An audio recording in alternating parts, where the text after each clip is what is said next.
Hi, everyone. My name is Jolie Rosette, and I will be presenting for the third and final time on how in-store mobile phone use affects shopping behavior.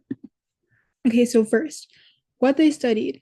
They studied how behavior is affected in stores when smartphones are being used. And I think this is a really important study because obviously smartphone use has been on the rise and it's only getting greater.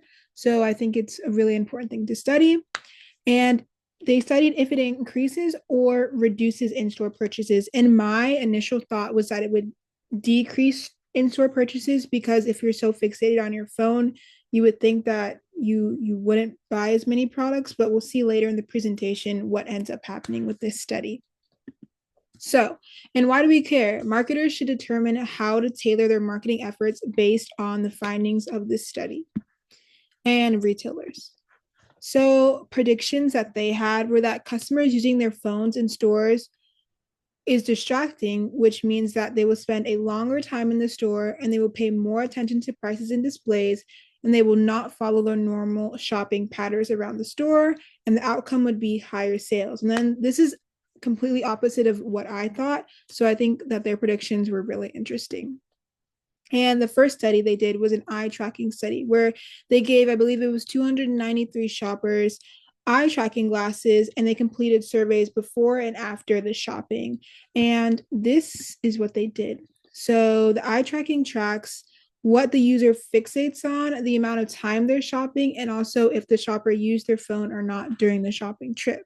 And they found that this resulted in a 41% higher spending, longer shopping time, more looking at specific items, and more time diverting from paths. I thought this was a really interesting finding because it was the total opposite of what I had thought initially.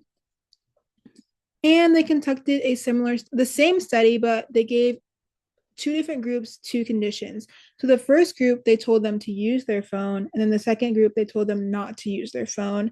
And both groups were given eye tracking devices. Phone users said that they were more distracted, but they spent 40% more than the non phone users. And this kind of stays on track with what they found in the first study, where it was 41% higher spending. So I thought that was really interesting. So, what should retailers do with this information?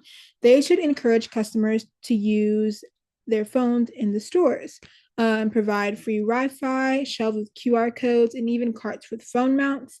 And I found some specific examples. I always think about when I'm in Smart and Final, and they always say that there's a coupon, and but it's always on a line and it's always on their app. And it could be for other different reasons, but I thought it was a great example and it really displayed how retailers can encourage customers to use their phones and still provide them with an incentive for that.